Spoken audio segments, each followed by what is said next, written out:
In this lesson, we'll take a closer look at the Choose a Response question type, which appears at the beginning of each listening module. These are a new type of question introduced for the 2026 version of the TOEFL and are one of the question types that focus on everyday English, not academic material. They're super short, so there isn't a ton of strategy involved, but there are some key things to pay attention to that we'll cover. For the choose a response questions, your job is to choose the most natural and logical reply based on what you'd realistically say in the same situation after you hear a single sentence or question. To do that, you need to imagine the context, even though you only hear one short line. For example, if someone says, "My phone died. Can I borrow your charger for a minute?" You should think about what a helpful, appropriate response would sound like. The answer to a question like that could of course just be yes, but the answer choices on the TOEFL won't be quite as simple. They'll add a little more context or use more detailed conversational language, like "no problem, I'm not using it right now." Even so, they're a pretty simple kind of question. Alright, so let's talk about what these questions are really measuring. The choose a response items focus on whether you understand the intention behind the speaker's words. Essentially, why they said what they said. These questions also check your familiarity with common idioms, everyday expressions, and the kinds of conversational responses native speakers naturally give. Unlike academic listening tasks, these recordings rely on daily life English rather than technical vocabulary or long explanations. Okay, so how do they sound? We'll hear an example in just a minute, but first a quick overview. These recordings are very short, around 5 seconds long, and are spoken in clear, scripted English. You'll only hear one speaker, and importantly, you cannot replay the audio. That means that paying attention is super important. Although many recordings include a direct question, not all of them do. Sometimes the speaker simply makes a statement, but it's always a statement that implies the speaker is waiting for a response.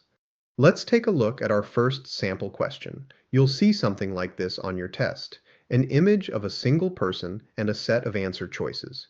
The audio will play at the same time, so you won't have time to read the answer choices first, and there's no reason to. There's no way to know what answer choices will be correct until you listen first. So let's hear it. My phone died. Can I borrow your charger for a minute? So that's super short, right? If you're not paying careful attention, it's easy to simply not hear the audio and get stuck. And if we look at the answer choices, we'll see some that have similar keywords like ringtone, message, and charged. There's a lot of language about phones, so simply hearing phone and charger in the audio isn't enough. You need to hear the whole thing. Here's what the woman said in the clip. From among the answer choices, the correct answer is B, because it answers the speaker's request to borrow a phone charger. The other choices are perfectly normal English, but they don't fit the situation behind the original line. Also notice that answer choice D doesn't answer the yes/no question. That's a common type of issue with the incorrect answer choices, so it can be helpful to listen for the type of question being asked. Let's look more deeply at that. There are basically 3 things that you need to listen for. The question type, if it's a question, the content words, and the tone words. The question type is an important one. Is the speaker asking a yes/no question like do you or is it? Or are they asking for information such as who, what, when, or where? But that alone won't be enough. As we saw in the example a minute ago, wrong answers might start with yes or no in response to a yes/no question. So we need a bit more. That's where content words matter. Phrases like "my phone died" give you clues about the situation.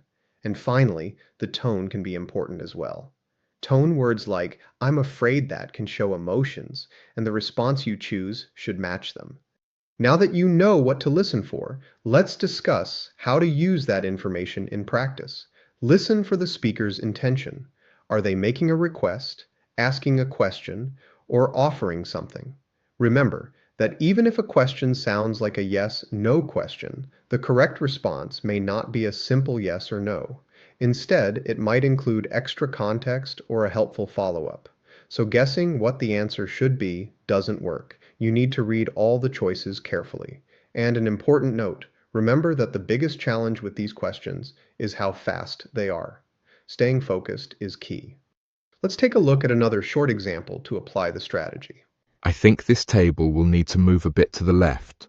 Now pause the video and choose your response. Okay, Left.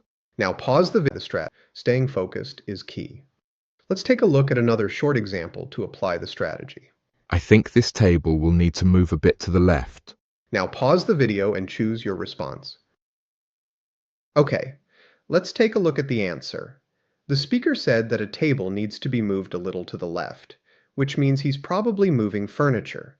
The correct answer is A. Lend a hand is a phrase that means to help, so this answer choice works.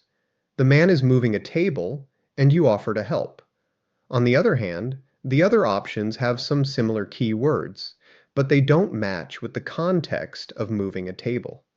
Notice this example isn't a question, so the strategy of listening for question types doesn't work. We really need to hear the content and understand the situation. Although most of the people who you hear will ask questions, not all of them will. To summarize, these choose a response items are short, fast, everyday listening tasks that check your ability to understand the speaker's intention and respond appropriately. To do well, focus on identifying the question type, noticing key content words, and paying attention to tone. Make sure to read all answer choices carefully and stay focused. Getting distracted is the biggest danger here. These are usually pretty easy questions, but losing focus can make them impossible to answer confidently.